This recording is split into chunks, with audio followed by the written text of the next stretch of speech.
en exploitation, en maraîchage professionnel, c'est qu'on conduit les tomates sur des ficelles, on ne les conduit pas sur les tiges qui sont roules, etc. C'est la même chose pour les concombres, etc.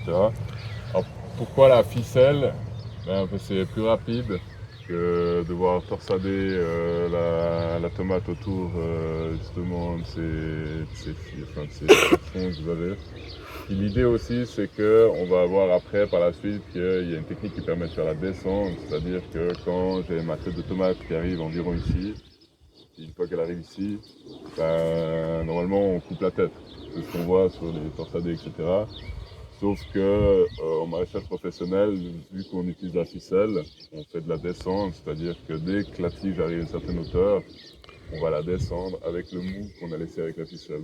Et on déplace après la tige vers la droite, ça permet de créer une courbure dans la tige, et ça permet d'avoir des tiges qui font 18 mètres en production hors sol, parce qu'on a des serres qui font 6 mètres de haut, etc. Donc l'idée ici, c'est de faire ça, c'est de prolonger la saison le plus longtemps possible. Maintenant, évidemment, on fait des tomates en plein champ, ça veut dire qu'on ne maîtrise pas la pluviométrie. En Suisse, ça représente peut-être 100 hectares de tomates plein champ aujourd'hui, ce qui est rien du tout. La majorité, c'est sous serre. L'immense majorité, c'est sous serre parce que l'ennemi numéro 1 de la tomate, c'est une plante qui vient des Amériques. Et les Amériques, il n'y a pas que la tomate qui est venue, il y a le mildiou qui est venu aussi. Le mildiou, c'est un champignon qui attaque la tomate et toute la famille des solenacées, d'autres familles aussi. Et ça peut être rapidement ingérable, ça peut tuer le plant très rapidement. Et ça, c'est un loto, hein. Quand on fait des tomates dehors, voilà. Si vous avez cultivé des tomates l'année dernière, vous savez de quoi je parle. Donc voilà. Mais on va quand même essayer. Et puis je pense que cette année, ça peut pas être pire que l'année dernière. Donc là, vous avez votre plant de tomates. Ce qu'on observe tout de suite ici, c'est qu'il y a une grosse différence entre le tissu racinaire, donc le système racinaire, puis le système caulinaire, donc la tige et les feuilles. Donc, voilà, c'est pas équilibré. Hein. Donc cette plante, elle va évaporer beaucoup d'eau. Plus il y a de surface foliaire, plus ça évapore de l'eau. Il n'y a pas beaucoup de racines pour amener cette eau, pour permettre cette évaporation. Donc ces plants, en règle générale, si vous plantez des tomates, c'est mieux de planter quand il y a le plant qui est un petit peu plus petit. Ça permet de ne pas avoir un stress. Ça va créer un stress hydrique. En fait, il va falloir suivre l'irrigation un petit peu plus avec ces tomates, le temps que ça parte correctement. Donc là, vous avez la tomate. Donc l'idée, c'est une tomate, ça fonctionne un peu comme toutes les plantes. La première chose que je vais faire, c'est enlever les boucles ici, tout ce qui risque de frotter avec le vent, vu qu'on est dehors, etc. Tout ce qui va frotter la tige, c'est potentiel à blesser l'épiderme et créer une porte d'entrée pour les champignons. Donc ça, c'est la première chose que j'enlève, surtout en métal. Vraiment, le métal, c'est le pire. Ensuite, la tige ici, je l'enlève aussi parce que je vais attacher le plant. Maintenant, ce qu'il faut connaître grosso modo sur le tissu de la tomate, c'est une feuille entière. Hein. Tout ça, c'est une feuille. Ça, c'est pas une feuille, ça, c'est une feuille. Ici, vous avez des gourmands, ce qu'on appelle des axillaires. On le voit ici. Donc ça, c'est le méristème secondaire. Ça veut dire que c'est un entre-nœud qui a chez toutes les plantes et c'est un moyen de défense de la plante si jamais j'ai la partie l'apex. Hein, ici, c'est l'apex, le méristème apical. C'est là où les cellules se différencient, créent des nouvelles feuilles, des nouveaux fruits, etc. Si l'apex casse, pour une raison ou une autre, la plante elle a des méristèmes secondaires qui permettent de repartir. Donc l'idée, c'est connaître cette capacité qu'a le plant. Hein. Ici, vous avez les fleurs, donc ça va être les futures tomates. La particularité des fleurs de tomates, c'est qu'elles n'ont pas de glandes à nectar. Donc les abeilles, vous oubliez, elles ne font pas la pollinisation, elles ne viennent pas chercher le nectar. Celles qui arrivent à faire ça, c'est les bourdons. Parce que la corolle, elle est semi-fermée. Hein. Donc la petite pointe que vous voyez ici, là, ça ne peut pas rentrer dedans. Le seul moyen, c'est les bourdons, ils s'accrochent, ils tapotent la fleur pour récupérer le pollen. C'est tout ce que produit la fleur. Elle produit le pollen, elle ne produit pas de sucre. Le pollen, ça permet aux larves d'obtenir de la protéine. Donc les bourdons cherchent ce pollen pour le donner aux larves, etc. Donc un des pollinisateurs de la tomate, c'est le bourdon, pas les abeilles. Une autre façon de polliniser une tomate, c'est le vent. Il suffit que le pollen tombe, les étamines, donc la partie masculine, l'organe sexuel masculin de la fleur, sur le pistil, la partie féminine, Donc dehors, en règle générale, il n'y a pas trop de problème de pollinisation. En serre, on fait rentrer des ruches, des bourdons, pour augmenter la production. C'est plus de 20% d'augmentation de production grâce à ça. Donc ça, c'est grosso modo la biologie de la tomate. Ici, vous avez les futures fleurs. On voit ici. Voilà. Comme ça, vous pouvez reconnaître. Donc maintenant, l'idée, c'est que mon plan, vu que je travaille dehors, je dois vraiment faire attention à limiter au maximum le mildiou et les champignons. Donc la première chose que je vais faire, c'est environ 20 cm. J'ai à peu près plus ou moins tout le monde, 2-3 cm de marge. Voilà. Je regarde mes 20 cm ici. Tout ce qui est en dessous de ces 20 cm, c'est loin. Il ne faut pas que ça touche le sol. Donc la façon de tailler une tomate, le mieux c'est avec un couteau. Ou un sécateur, mais très aiguisé. Parce qu'un vieux sécateur, il a tendance à écraser la tige et pas à la couper net. Et c'est comme les êtres humains, si on coupe au scalpel ou on vous met un coup de maillet, vous cicatrisez plus vite avec une coupe au scalpel qui est nette. Donc de bas vers le haut, le plus proche de la tige. Et puis l'idée c'est de pas couper. Ce qu'il ne faut pas faire, c'est couper comme ça. Ça joue pas. Parce que là vous avez une entrée, la sève elle continue à partir ici. Donc il y a du sucre qui va s'agglutiner ici, et les champignons, c'est les champignons pour trouver le sucre. Donc ils vont savoir qu'ici, il y a quelque chose à faire. Donc l'idée, c'est vraiment le plus proche de la tige, toujours du bas vers le haut, vous voyez, ça part tout seul, c'est net. Si je faisais du haut vers le bas, je vais déchirer l'épiderme ici souvent. Et ça crée une énorme plaie. L'idée, c'est vraiment d'avoir la plaie la plus courte possible. Je taille aussi quand il va faire beau. Je ne vais pas tailler si je sais que demain il y a 20 mm de flotte qui vont tomber. Parce que forcément, si la plaie est ouverte, il y a l'eau qui rentre. L'autoroute des maladies pour les plantes, c'est l'eau. Champignons typiques. Donc je vais continuer ici. Ici, on peut voir, ça c'était passablement dans l'eau déjà. On voit, on a un petit peu d'alternariose là. Ça, c'est un champignon. Donc voilà, c'est ça l'idée, hein. C'est vraiment de rien avoir en contact avec le sol. Parce que tous les spores qui sont en dormance pendant l'hiver des champignons, ils sont dans le sol. Donc, tout ce qui va toucher le sol et tout le temps de l'humidité, les champignons, il faut du chaud et de l'eau. Donc c'est ça qui va transmettre en fait. Donc là, mon plan... Excuse-moi Pierre, mais oui. les deux premiers tiges, pourquoi tu les as coupés? Parce qu'elles sont dans les 20 cm ici, tu vois. Okay. Parce que le truc, c'est que quand je vais planter, quand il pleut, on le voit pas forcément, mais la terre, elle remonte. Et vous allez avoir de la terre qui va arriver sous les feuilles. Si vous regardez vos tomates, après qu'il ait plu, typiquement, vous allez voir que les feuilles qui sont très proches du sol, il y a le vent, hein, ça fait toucher les feuilles, etc. Et la terre, elle a tendance à remonter un petit peu, et la terre, elle va arriver pile poil sous les feuilles. Et sous les feuilles, c'est là où il y a les stomates. Les stomates, c'est des ouvertures pour les plantes qui leur permettent de faire les échanges gazeux. Donc, tout ce qui est CO2 qui doit rentrer dans la plante pour faire du sucre avec la photosynthèse, l'évaporation de l'eau, etc. Le problème, c'est que c'est une porte d'entrée où il n'y a pas besoin de devoir endommager l'épiderme de la plante pour pouvoir rentrer à l'intérieur. Donc, c'est la porte idéale pour rentrer pour les maladies. Donc, vous avez de la terre qui arrive pile poil là où il y a une porte d'entrée. Il suffit qu'il y ait un peu d'humidité et puis ça rentre. Donc, c'est ça aussi pourquoi il faut tailler. Hein. Donc là, maintenant, je vais la planter. Donc vous pouvez utiliser tout plein d'outils comme vous voulez. Après, la houe, c'est un peu un outil universel en agriculture. Passe pas mes fleurs, toi. Ouais, c'est évident. Ou vire le... Ouais.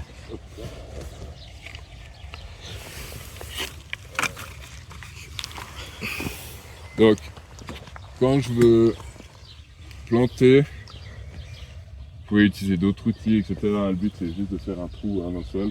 Mais là, par exemple, j'ai 6 tomates à planter. Le fait d'utiliser une houe ou une serre-fouette, hein, avec comme une pioche en cœur, hein, c'est ce qui me permet de faire un sillon. Et puis, ça va plus vite. Hein. Donc, hop.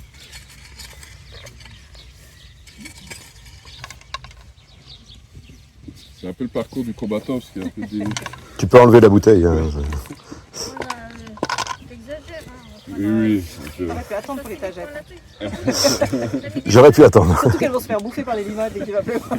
Mais pas du tout. Ah non, je blague. Non mais sinon après vous allez croire que c'est simple. Ouais. Il y a des obstacles naturels. Donc Ok, donc grosso modo, je suis plus ou moins content.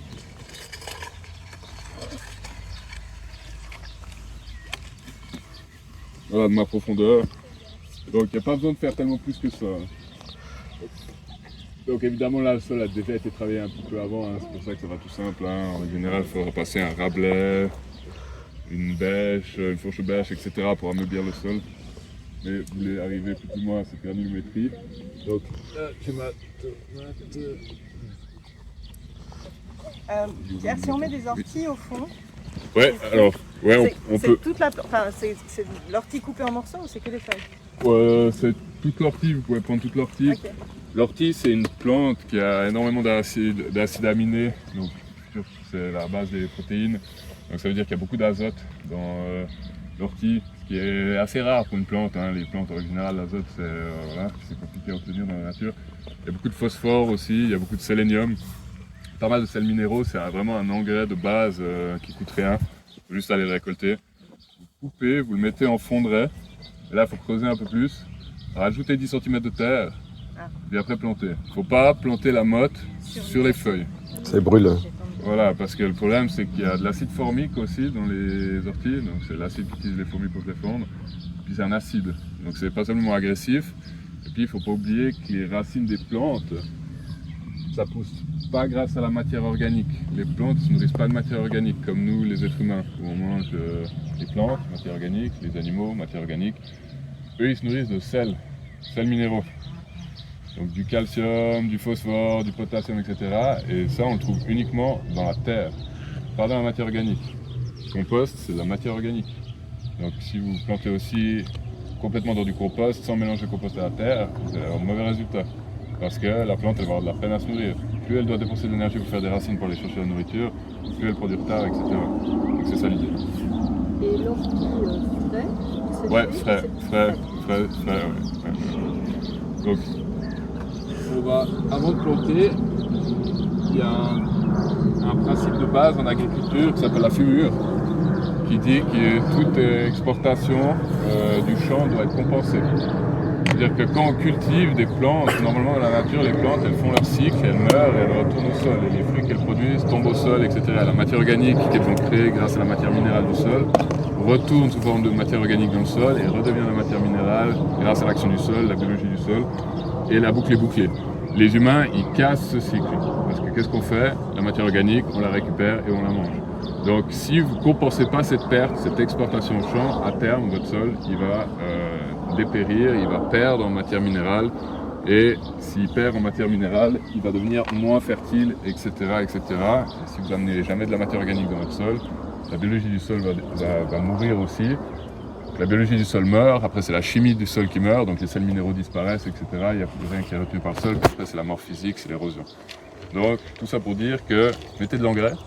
Ouais, ok. Ouais, mais pas n'importe quel engrais. Donc ça, typiquement, c'est de l'humotin.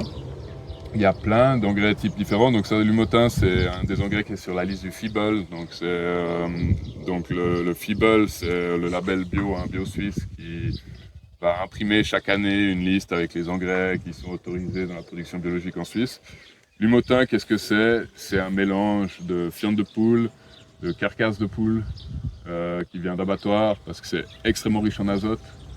L'azote, c'est vraiment ce qui est très compliqué à obtenir pour les plantes, c'est très compliqué à l'obtenir aussi dans les engrais organiques. La majorité des engrais organiques, ils ont très peu d'azote.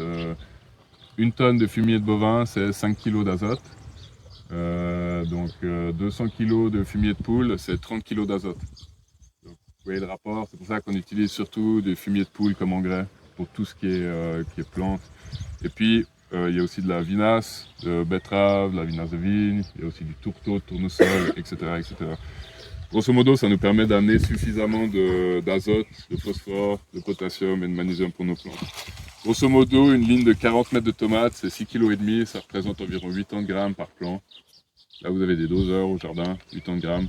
Donc ça, on va le mettre dans le rang ici. Donc, hop, comme ça. Donc, je fais pour 3 là. Hop. Voilà. Maintenant, ça, c'est pas un engrais minéral, parce qu'en bio, on n'a pas le droit d'utiliser des sels. Parce que si c'est mal Tiens, Zed. utilisé, on a de la perte dans l'environnement. Hein. Tout ce qui est azote, phosphore, c'est pas lié dans le sol parce que c'est négatif. Donc ça va partir avec l'eau, etc. si on met trop. Donc ça, gardez en tête que c'est organique pour l'instant. Ça va se transformer dans le sol. Donc je vais un petit peu le mélanger au sol. C'est le même principe que le compost, n'importe quelle matière organique que je mets. Hein. Il faut qu'il y ait un mélange avec le sol. Il ne faut pas poser ça directement hein, que sur le fumier. Voilà. Ensuite, on prend la tomate. Évidemment, j'ai la main pleine de terre, donc je vais essayer d'éviter de mettre de la terre dessus, vu que je sais que je risque de transmettre des maladies. Donc là, je te laisse peut-être la finir juste. Oui. Yes. Donc, il n'y a pas besoin d'enterrer plus que ça. Donc vous voyez, le sillon que j'ai fait, ça pousse la terre sur les côtés, ça me permet de remonter ici. Et puis, ensuite, ce que je vais faire, c'est que je vais attacher la tomate. Donc, en serre, on a des lignes en fer qui sont fines comme le grillage que vous voyez derrière vous. Donc en règle générale, on fait un nœud simple, je garde le mou. Et puis ici, je fais juste une boucle comme ça. Pas évident. C'est pas évident à voir, je pense, de là où vous êtes, mais ça me permet, quand je dois faire la descente, etc., et que j'ai des lignes de 60 tomates, de défaire très rapidement le nœud. Et puis je peux amener du mou, refaire le nœud, bouger, etc. Là, il y a un diamètre qui est trop important par rapport à un simple nœud. Donc ce qu'on va faire, c'est la même chose, mais on va le doubler. Donc je le double ici. Ouais. Hop, tac. Je passe la boucle ici. Et je tire comme ça. Et là, ça tient. D'accord? Mais Il y a d'autres techniques aussi. oui, ça c'est. Tu peux le refaire. Voilà. Non, mais arrête. Donc ça se défait moins facilement parce que c'est pas un simple, mais ça sort quand même facile. Oh. Sinon, tu fais une double boucle. Attention, ouais, elle a claqué. Merde. On va le renfoncer. Donc, doubler comme ça. Hop. Ouais. Je passe juste là. Toi t'as compris mon amour. C'est normal, ouais. Voilà. Bon, là, j'ai mis trop de mou. Après, je sais pas, peut faire les Ouais, les maisons. Ouais. Est-ce qu'il y a assez de bois pour tout le monde? Ça, je crois que c'est du bois personnel, il me semble. C'est vrai. Donc là, c'est bon, je le tiens. Là, on prend le nœud comme ça, on tourne autour. Autour de chaque nœud au début, après vous faites tous les deux nœuds. Et puis ici, l'idée, c'est de faire le même nœud simple. C'est juste un nœud coulant, hein, grosso modo.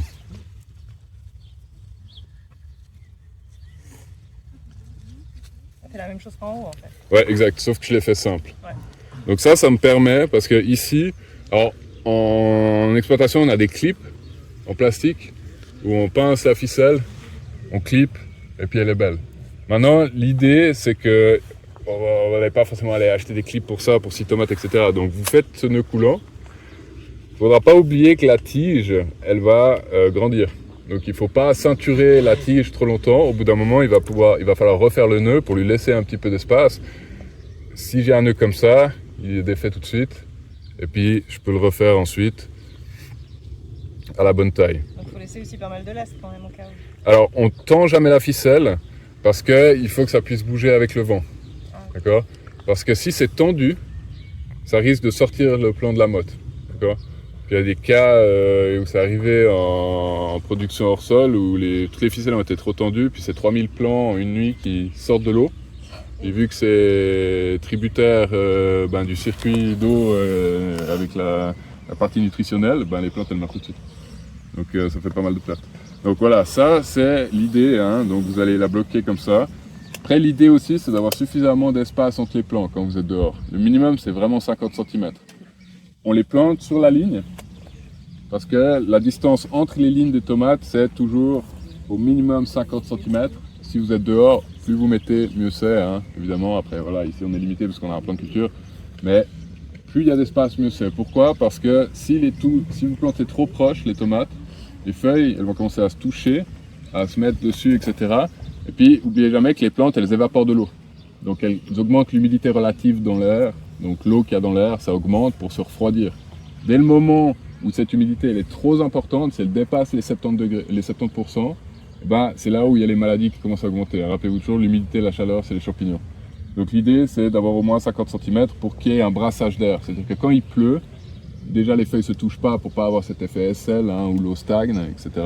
Mais comme ça, les feuilles sèchent le plus vite possible. C'est ça l'idée. On a tendance à planter trop serré parce qu'on se dit on va produire plus, mais en fait c'est le contraire. On crée plus de potentiel à la maladie. Si on voit que ça se touche, on peut couper les feuilles sans Exact, ouais. Si vous avez les feuilles qui commencent à se toucher ou à se superposer, n'hésitez pas à couper. Parce que c'est mieux ça que d'avoir des feuilles qui se touchent. Et la plante, elle a un apex, elle va continuer à créer des feuilles, etc. Donc c'est pas un problème en soi. Maintenant, concernant la taille, ici j'ai mes gourmands.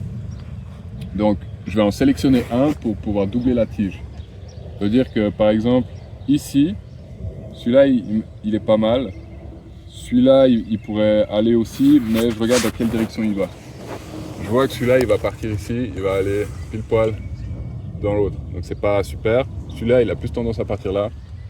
Je vais avoir tendance à choisir celui-là. Donc les autres, je vais les enlever, mais je vais pas le faire maintenant. Parce que là on vient juste de planter, s'il se passe quelque chose, un chevreuil, n'importe quoi, et que la tige est cassée pour X ou Y raison, je peux toujours repartir avec mes méristèmes. Rappelez-vous, les méristèmes secondaires, c'est ce qui va permettre à la plante de se protéger si l'apex est cassé. Une fois que la plante est plus haute, je vais commencer à enlever ces apex, donc ces axillaires, donc les gourmands. On les enlève parce qu'on ne veut pas avoir trop de feuillage. Si vous avez trop de feuillage, vous avez trop d'humidité relative, vous créez un potentiel à champignons. Et puis après, l'idée, c'est, donc ça va être enlever les axillaires, les gourmands. Et puis, après, une fois que j'aurai les premiers fruits, quand j'aurai des feuilles qui seront ici, au-dessus des fruits, je vais les couper aussi. Donc ça, c'est les feuillages. Couper un étage ou deux au-dessus des fruits. Alors évidemment, on ne le fait pas maintenant parce qu'on a besoin que la plante elle grandisse. Mais quand la plante elle sera là, et puis que j'aurai mes fruits ici, et que j'aurai la canopée qui va les couvrir de la lumière, je vais couper un ou deux rangs juste au-dessus de la grappe pour permettre à la lumière d'arriver sur le fruit, faire mûrir le fruit plus vite et aussi permettre au fruit de sécher plus vite quand il y a de l'eau dessus. Parce que les fruits aussi, s'ils ont de l'eau, potentiellement, si ça dure trop longtemps, ils peuvent être pris par le mildiou. Et puis après, la dernière chose qu'il faut faire, c'est sécher le plant. Sécher le plant, ça veut dire arroser 10 à 15 litres d'un coup. Et après, sécher, ça veut dire plus arroser pendant en tout cas une semaine et demie le plant. C'est pour forcer la plante à faire de la racine, à suivre l'eau. Les plantes, c'est comme n'importe quel organisme. Si vous lui mâchez le travail, il devient paresseux. Oh. Si vous arrosez tous les jours, la plante elle n'a aucune raison de faire de la racine. Et là on voit qu'on a déjà une grosse différence entre la partie collinaire, les feuilles, les tiges et les racines. Donc l'idée c'est vraiment d'arroser que quand on voit que la plante elle va commencer à rentrer un peu en turgescence, avoir les feuilles qui descendent un petit peu. Donc l'idée c'est une semaine et demie après avoir mis 10 litres environ par plante, vous la séchez, forcez l'eau, elle va descendre. Ici la terre est lourde aussi, donc l'eau elle descend lentement. Il n'y a pas de risque. Sur un sol sableux léger, il y a plus de risques parce que ça descend plus vite. Mais là, c'est pas le cas. Évidemment, il faut suivre le plan. Ça ne veut pas dire que je mets 10 litres et je reviens dans 2 semaines pour regarder comment il se passe. Contrôle au champ, c'est important. Si vous voyez tout d'un coup que les feuilles commencent à baisser, vous avez déjà tous vu ça sur des plantes qui manquent d'eau, elles ont les feuilles qui commencent à faire, c'est le premier signe, c'est la perte de turgescence. Là, à ce moment-là, vous lui redonnez un petit peu d'eau, mais pas 10 litres. Après, en moyenne, quand il fait chaud, qu'il y a du vent, c'est 8 litres au mètre carré. Quand il fait chaud, mais qu'il n'y a pas de vent, c'est 5 litres au mètre carré par jour. Donc là, on a plus ou moins... En règle générale, on dit qu'on a 2,5 tiges au mètre carré. Donc grosso modo, pour 2 plantes, s'il fait chaud, je mets 5 litres, donc un demi-arrosoir pour mes 2 plantes ici, par jour. Ça ne veut pas dire qu'il faut venir tous les jours. Vous pouvez mettre aussi 10 litres et pas arroser le jour d'après. En règle générale, c'est mieux. Il faut laisser le temps à la plante, à la terre de sécher, parce que les racines, elles ont besoin d'oxygène.